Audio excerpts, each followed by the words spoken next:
কি ব্যাপার? কোনো বড় সড়ো খবর আছে মনে হচ্ছে। আছে তো বটেই, নাহলে কি আমি নিজে খুঁজে খুঁজে তোমার সঙ্গে মোলাকাত করতে আসি? সেটা তো বুঝতেই পারছি, এখন খবরটা কি সেটা তো বলবে। খুব ধুমধাম হবে, লুটতে পারলে একেবারে মালামাল হয়ে যাবে। তাই নাকি? তবে কিন্তু আমি কৃষ্ণনগরে গিয়ে কোনো হুজ্জুতি করতে পারবো না। আগের বার ওই গোপালের পাল্লায় পড়ে আমার চরম বেইজ্জতি হয়েছিল। না না, এবারে আর কৃষ্ণনগরে যেতে হবে না, এখানে বসে বসেই একেবারে হাতে গরম দাম মারতে পারবে। বলো কি? বাহ বাহ বাবা, তবে তো আর কোনো কথাই নেই, একেবারে খাপে ভরে ধপাস ধাই। কিন্তু ব্যাপারটা একটু খোলসা করে না বললে তো সব কেমন ধোঁয়া ধোঁয়া লাগছে। সব ধোঁয়া কেটে যাবে, তবে তার আগে লাভের গুড় কেমন কি এই পাতে পড়বে সেটা তো ঠিক করতে হবে। ভাগ বাটোয়ারা নিয়ে কোনো চিন্তা নেই, দাও মারতে পারলে যা পাবো সব আধা আধি হয়ে যাবে। আমার কথার খেলাপ হবে না। এটাই তো চাই। লাফালাফি বন্ধ করে কাজের কথাটা বলো। এই তো বলছি, কানটা আগে আমার মুখের কাছে আনো।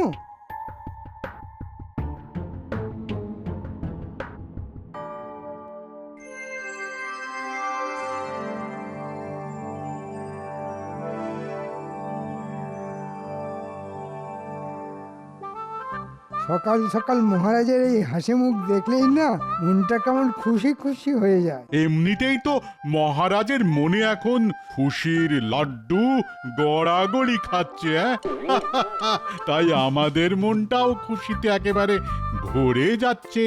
আমি তো এখন থেকেই ভেবে অস্থির হয়ে যাচ্ছি যে কতটা মজা করব আর কি কি মজা করব। তা তো বটেই, এমন ভোগের যোগ কি বারবার আসে? আমার তো যেন আনন্দের আর সীমা নেই। তা ঠিক, তা ঠিক, আনন্দ আমারও হচ্ছে বটে, তবে আরো যেটা ভালো লাগছে সেটা হলো এই তোমরা সবাই কেমন চাঁদ পানা মুখ করে বসে আছো, কিন্তু কই তাকে তো দেখছি না। উফ, কি আনন্দ, কি আনন্দ! মহারাজের বিয়ে, মহারাজের বিয়ে! আরে আরে আরে আরে আরে, এই তো গোপাল এসে গেছে। কিন্তু ব্যাপার কি গো, এত নাচানাচি করছো কেন? এখন নাচবো না তোর কখন নাচবো মহারাজ? এমন ধুমধাম করে মহারাজের বিয়ে কি আর বারবার দেখতে পাবো? আরে আরে, বিয়ে আবার হবে কেন? এবার তো আমার আর মহারানীর 25 বছরের বিবাহ বার্ষিকী পালন করা হচ্ছে ধুমধাম করে। যাহা বিবাহ তাহাই কি বিবাহ বার্ষিকী? ও গোপাল, বলি আরে তোমার বুদ্ধি। ইয়ার নতুন কি কথা? গোপাল তো বরাবরই বুদ্ধির চাল কুমড়ো, ওর কাছে মুড়ি যা মুড়ি ঘন্ট তাই। এটা আপনি একেবারে ঠিক বলেছেন মন্ত্রী মশাই। খাওয়ার ব্যাপারে আমি কোনো বাছ বিচার করি না। আমি খেতে পেলে খাই, শুতে পেলে শুই। বেশ বেশ, খাবে খাবে, যত খুশি তত খাবে। আরে খাওয়ারই তো উৎসব, তবে শুয়ে পড়লে কিন্তু হবে না, কেননা শুলেই যে খাওয়াটা একেবারে ফসকে যাবে। তবে শুধু কি খানা পিনা, নাচ গানাও খুব হবে বলে মনে হচ্ছে। আমি তো সেই জন্যই এখন থেকেই শুরু করে দিয়েছি মহারাজ। তাই তাই তাই মহারাজের শ্বশুর বাড়ি যাই, সেখানেতে ভারী মজা, যত খুশি খাই। আহা! কোনো চিন্তা নেই গোপাল, আমি বিশেষ হজমি পাচন বানিয়ে রেখেছি। যত খুশি খাও আর পেটের গন্ডগোলের কথা ভুলে যাও। আর দিলে একটু সব দিক যাতে সামলানো যায় তেমন ব্যবস্থা করে দিন রাজবৈদ্য। মানে খাওয়া থেকে ঘুম কোনোটাতেই যেন সমস্যা না হয়। বেশ বেশ, তাহলে না হয় ওই ঘুম থেকে খাওয়া আর আশা থেকে যাওয়া এই সব সমস্যারই আলাদা আলাদা বড়ির ব্যবস্থা করে দেব। বড়ি হোক আর বড়া, যা আছে সব জড়ো করে ফেলো। হাতে তো আর সময়ও বেশি নেই। কাল বাদে পরশু মহারানী তার বাপের বাড়ি থেকে বধূর সাজে কৃষ্ণনগরে আসবে, সেই ঠিক যেমন এসেছিল 25 বছর আগে। আর আপনিও তবে ওই সেজে বসে থাকবেন বরের সাজে, বেশ হাসি হাসি মুখ করে। থাক থাক, আমাকে আর সাজাতে হবে না। আরে নাও নাও, সবাই তৈরি হয়ে নাও। আরে মহারানীকে আনতে যেতে হবে যে। এই ব্যাপারটা গোপালের ওপরেই ছেড়ে দিন মহারাজ। ওই না হয় কয়েকজনকে নিয়ে মহারানীকে সসম্মানে নিয়ে আসবে, আমি না হয় এদিকের সব আয়োজন সামলাবো। আমি না দেখলে এদিকে তো একেবারে সব ঘেঁটে ঘ হয়ে যাবে। হ্যাঁ হ্যাঁ, এইদিকের আয়োজন তদারকি করার জন্য তো কাউকে না কাউকে তো লাগবেই। বেশ, তবে গোপাল তুমি না হয় ওদিকটা সামলে এসো। যেমন বলবেন মহারাজ, কিন্তু ব্যাপারটার মধ্যে আমি যেন কেমন একটা গন্ধ পাচ্ছি। না না, মন্ত্রী মশাই নিজে কেন আমাকে পাঠানোর ব্যাপারে তদবির করলেন? এবার তো তাহলে একটু ভেবে দেখতেই হচ্ছে। আমার কি এমন মহারানীর মতো কপাল হবে যে পালকিতে চেপে বাপের বাড়ি থেকে স্বামীর ঘরে ফিরবো? হ্যাঁ? আমাকে এইখানে থেকে সারা জীবন পড়ে পড়ে কপাল ঠুকে মরতে হবে। হ্যাঁ, সে যা করতে হবে করো, তবে আমার জামা কাপড় জুতো সব একটু গুছিয়ে রেখো। বয়ে গেছে আমার গুছোতে। যাবে নিজে ফুর্তি করে মহারানীকে পালকিতে চাপিয়ে কৃষ্ণনগরে আনতে, আর তার জন্য আমাকে সব গুছিয়ে দিতে হবে। হ্যাঁ, আরে বাবা, একটু সাজিয়ে গুছিয়ে না দিলে মহারানীর বাড়িতে তোমার বরের মান সম্মান থাকবে গিন্নি? বলি থাকলো না চুরি হয়ে গেল, তাতে আমার ভারী বয়েই গেল। নিজের যা যা লাগবে নিজে বুঝে নেবে, আমি তার জন্য অমন ব্যাগ আর খাটতে পারবো না। হ্যাঁ, না না দাদু, এটা কিন্তু একেবারে ঠিক কথা। তুমি দিদাকে কারণে অকারণে খুব খাটাও। তুমি কিচ্ছু চিন্তা করো না দিদা, আমি তোমার পাশে আছি। তোমার খাটনি আমি মুখ বুজে মেনে নেব না। চলছে না, চলবে না, দিদাকে বেগার খাটানো চলছে না, চলবে না। এই ব্যাপার কি বলতো? হ্যাঁ, আজ তোরা এরকম উল্টো সুরে কথা বলছিস যে? এই ব্যাপারটা কি? তোদের পেট গরম হলো নাকি মাথা গরম? হ্যাঁ, সব সময় দাদু দাদু করলে হবে? দিদাকেও তো মাঝে মাঝে দেখতে হবে নাকি? হ্যাঁ, যদিও আসলে মনে হচ্ছে আমার কাছ থেকে কিছু আদায় করার জন্য ওরা উল্টো প্যাঁচ কষছে। এই কি হলো?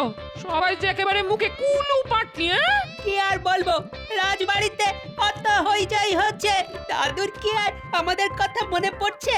নিজেই তো আনন্দ করছে, আমাদের বুঝি একটু হাসি মজা খাওয়া দাওয়া করতে ইচ্ছে করে না? তাই আমরাও ঠিক করেছি, দাদু যদি আমাদের কথা না ভাবে তবে আমরাও তোমার কাছেই থাকবো, তোমার কথাই ভাববো দিদা। যা ভেবেছি ঠিক তাই। যেমন দাদু, তার নাতি নাতনিও তো তেমনি হবে। হ্যাঁ?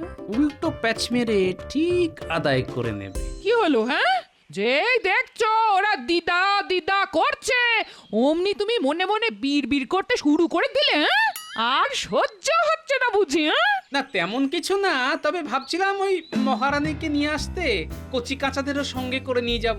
তবে ওরা না চাইলে আর কি করব, ওদের ছাড়াই যাব। পারে আমরা কি যাব না বলেছি একবারও? তুমি তো সব মনে মনেই বানিয়ে নিলে। আমি তো যাওয়ার জন্য একেবারে এক পায়ে খাড়া, তুমি বললেই লাফাতে লাফাতে চলে যাব। এই তো এবারে পথে এসো। তোমরা যে কি চাইছো সেটাকে আমি বুঝিনি ভেবেছো? তবে জলা জঙ্গল খানাখন্দ পেরিয়ে ক্রস ক্রস পথ পেরোতে যে খুব কষ্ট হবে, সেটা কি করে সামলাবি ভেবে দেখেছিস? কি বললি? জলা জঙ্গল? আরে আরে, এটা তো আমার মাথায় ছিল না। ঠিক বলেছিস তো, মহারানীর বাড়ি যেতে আসতে গেলে তো পটাশপুরের জঙ্গল পেরোতে হবে। ওই জঙ্গলেই তো দস্যু সর্দারের ডেরা গো দাদু। ওরে বাবা, আমার তো এখন থেকেই পেটটা কেমন গুড়গুড় করছে। তুই যেন দিনে দিনে কেমন ভীতু হয়ে যাচ্ছিস। দাদু যখন সঙ্গে আছে তখন আবার বিপদ আপদের কি ভয়? দাদু একাই সব সামলে দেবে। না না, এবার যেন আমি একটু বুঝতে পারছি, মন্ত্রী নিজে না গিয়ে আমাকে কেন গিয়ে দিল। তার মানে আমাকে চোখ কান খোলা রাখতে হবে। বলি তবে আর তোদের গিয়ে কাজ নেই, তোরা বরং আমার কাছেই থেকে যা। হ্যাঁ, ও, আর আমার জন্য বুঝে তোমার চিন্তা হয় না গিন্নি? না না, একদম চিন্তা করো না তো দিদা, দাদুকে আমরা একা ছাড়বই না। আমরা সবাই মিলে দাদুর সঙ্গেই থাকবো। বেশ, তাহলে চল দেখা যাক কোথায় কখন কি হয়। পাক্কা খবর আছে, রাজবাড়ি থেকে রাজার লোকজন দল বেঁধে আসছে মহারানীকে ওর প্রাসাদ থেকে নিয়ে যাবে বলে। তাহলে আমাদের কি করতে হবে সর্দার? আমরা কি ওদের নজরে নজরে রাখবো আসা যাওয়ার পথে? হ্যাঁ, তোর বোকা, শুধু নজর রাখলে আমাদের ট্যাঙ্ক ভরবে কি করে? আমাদের তো এই তালে মোটা মাল করি গিড়িয়ে ফেলতে হবে। তাহলে ওরা যখন এই পথ দিয়ে ফিরবে তখনই না হয় ওই ঝাঁপিয়ে পড়ে চোটপাট করে লুটপাট চালাবো। কি বলো সর্দার? আর তারপরে মহারাজের লেঠেল বাহিনীর হাতে কচু কাটা হব। এই রে, এইটা তো মাথায় ছিল না। হ্যাঁ হ্যাঁ হ্যাঁ, তাও তো বটে, মহারানীকে পাহারা দিয়ে নিয়ে যাওয়ার জন্য লোক লস্কর তো লাগবেই। হ্যাঁ, তাহলে আমরা কি করব সর্দার? ছোপ বুঝে কোপ মারবো? না না, যা করার সেটা একেবারে মাথা খাটিয়েই করতে হবে। তার মানে সর্দার মাথা খাটিয়েই ফেলেছে, এবারে শুধু কথা মতো কাজ করলেই কেল্লা ফতে। মাথা তো খাটিয়েছি বটেই, তবে এবার শুধু তকতে তকতে থাকা। ওরা সবাই আসছে সর্দার। লেটেল বাহিনীর সঙ্গে সাধারণ কিছু প্রজাও আছে দলে। হ্যাঁ হ্যাঁ, তা তো থাকবেই, তেমনই তো কথা ছিল। তাহলে আর দেরি করা যাবে না। নে নে নে, সবাই তৈরি হয়ে নে। ওই লোকজনের ভিড়ে মিশে গিয়ে সবাই মহারানীর প্রাসাদে যাবে। আর তারপরে তোদের কোনো চিন্তা নেই, আমি নিজে থাকবো তোদের সঙ্গে, ঠিক আছে?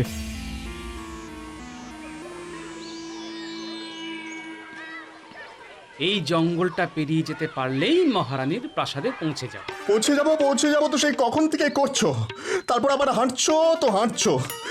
বাবারে বাবা, আমি যে আর পারি না। না, এর থেকে মন্ত্রী মশাইয়ের সঙ্গে কৃষ্ণনগর থেকে সবকিছু তদারকি করলেই কাজ দিত। আরে সে কি, এসব আবার কি কথা? এখন এইটুকু পথ আসতেই যদি গলদঘর্ম অবস্থা হয়, তবে খ্যাটন করে ফেরার সময় কি হবে? তখন যা হবে হবে। এখন তো হাঁটতে হাঁটতে হাঁটুতে ঠোকাঠুকি লাগছে। ওরে বাবারে, আরে কে কোথায় আছো গো? আমি একটু ঠান্ডা জল খাবো। ওরে বাবা, ওরে বাবা।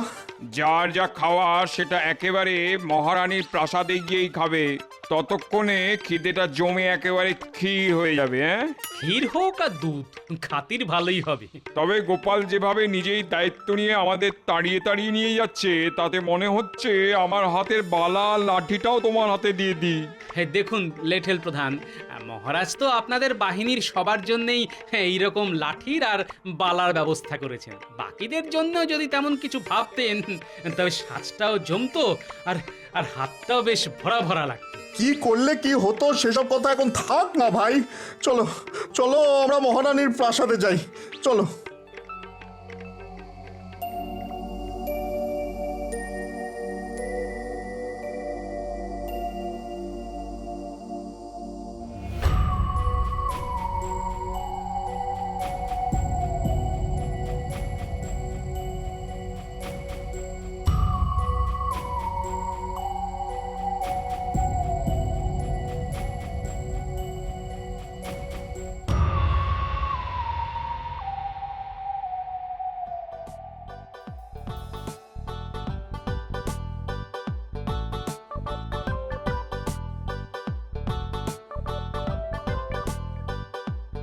বাবা, খাবার দাবার যা আসছে সেসব তো সাবার করার আগে আবার চলে আসছে। খাবো কি, দেখেই তো পেট আইটাই করছে।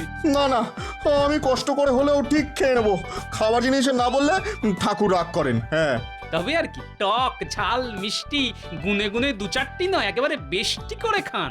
সবাইকে তো খেতে বলছো, কিন্তু তুমি খাবে না দাদু? আমরা কিন্তু পেট ভরে খেয়েছি, আমার পেটে আর একটুও জায়গা নেই। আমার তো পেট এমনিতেই ফুলে জয় ঢাক হয়ে গেছে। এবার ভাবছি একটু ভেবে ভেবে খাবো, বুঝলি? তবে দাদু, তুমি কিন্তু একটু দেখে শুনে খেও। চাপ করে খেলে ঝপ করে শরীর খারাপ হয়ে যেতে পারে কিন্তু। না, বয়সে কাঁচা হলেও বুদ্ধিতে বেশ পাকা হয়ে গেছিস দেখছি। বুদ্ধি আমারও কিছু কম নেই। আমিও জানি খাওয়া দাওয়ার পরে একটু হাঁটাহাঁটি করলে পেটের চাপ বাপ বাপ বলে পালায়। হ্যাঁ, এটা বেশ ভালো বলেছিস তো। চল হেঁটে হেঁটে এক চক্কর কেটে আসি, আশপাশটা দেখাও হবে আর হাঁসফাঁস ভাবটাও কেটে যাবে।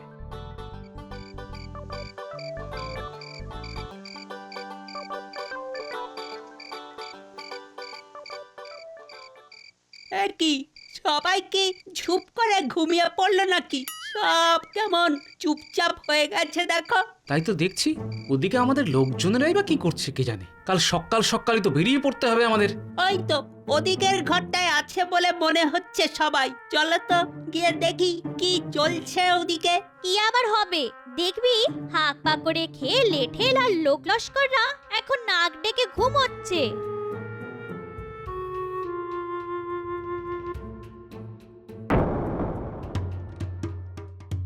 আরে আরে, ঘুম কোথায়? এরা তো ধুমধাম করে খাওয়া দাওয়া করছে।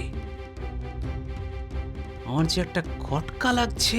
সে কি গো গোপাল দাদু, খটকাটা আবার কি? সেটার জন্য যে তোদের একটু নজরদারি করতে হবে।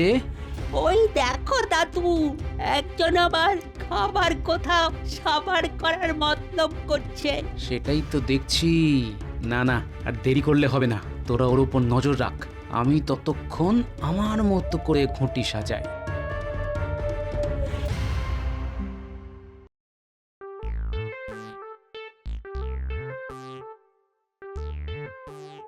এ কি গো গোপাল দাদু, সব ছেড়ে তুমি এবারেই পান নিয়ে বসলে কেন? না না, মানে হাতের কাছে পান পাতাও ছিল আর মশলাও ছিল, কিন্তু তোরা কি খবর নিয়ে এলি সেটা ঝটপট বলে ফেল দেখি। বাইরের দিকে একটা ছোপে বেশ কয়েকজনকে না হাত মুখ বেঁধে ফেলে রাখা আছে, আর যে লেঠেলটা খাবার নিয়ে গেল সে ওদের পাহারা দিচ্ছে। কিন্তু এসব কি হচ্ছে গোপাল দাদু? মনে হচ্ছে ভেতরে ভেতরে বেশ কিছু একটা ঘোট পাচ্ছে। আমরা তো আবার আড়ি পেতে এটাও শুনলাম যে একজন লেঠেল বলছে যা পাবো মন্ত্রীমশাইয়ের সঙ্গে আধা আধি ভাগ করে নিতে হবে। তার মানে যেটা ভাবছিলাম সেটাই তাই। আর তাই যে আয়োজন করছি সেটাও ঠিকঠাক করে ঠিকঠাক জায়গায় পৌঁছে দিতে হবে। তবে তুমি কি সবাইকে পান খাওয়াবে নাকি দাদু? না না না না, এই পান তো তারাই খাবে যারা ভরপেট খেয়ে এখন আনচান আনচান করছে। এখন শুধু একজন ভৃত্য ডেকে এই সব পান ওই লেঠেলদের ঘরে পৌঁছে দিতে হবে। আজ এই পর্যন্তই, বাকি কাজ কাল সকালে হবে। কি যে হচ্ছে আমি তো কিছুই বুঝতে পারছি না। এদিকে মহারানীর পালকি তৈরি, মহারানী তৈরি সেজে গুজে, আর আমাদের লিটল বাহিনী কিনা নাক ডেকে ঘুম দিচ্ছে। না না না না, আমাদের বাহিনী তো তৈরি আছে মশাই। যারা ঘুমোচ্ছে তারা না হয় ঘুমিয়ে ঘুমিয়ে কৃষ্ণনগরে চলে যাবে। দেখো গোপাল, এরকম সময় তোমার হেয়ালি শুনতে আমার একদম ভালো লাগছে না। হ্যাঁ, আর হেয়ালি শুনে কাজ নেই। ওদিকে মহারানী পালকিতে উঠে পড়েছেন গিয়ে, আর তার সঙ্গে তোমার কথা মতো একটা গরুর গাড়ি বোঝাই করে যারা ঘুম দিচ্ছিল তাদের গুছিয়ে তুলে ফেলা হয়েছে। ব্যাস ব্যাস, তবে আর কি, ব্যবস্থা যখন হয়ে গেছে তখন দেরি না করে তাড়াতাড়ি যাত্রা শুরু করাই তো ভালো।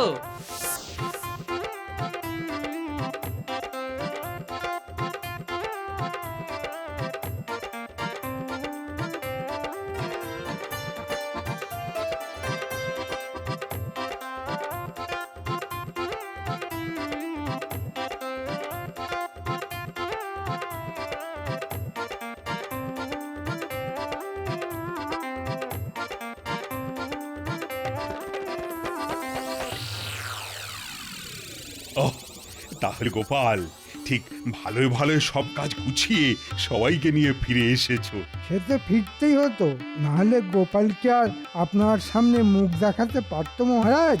না না, বলছি পথে কোনো বিপদ আপদ হয়নি তো?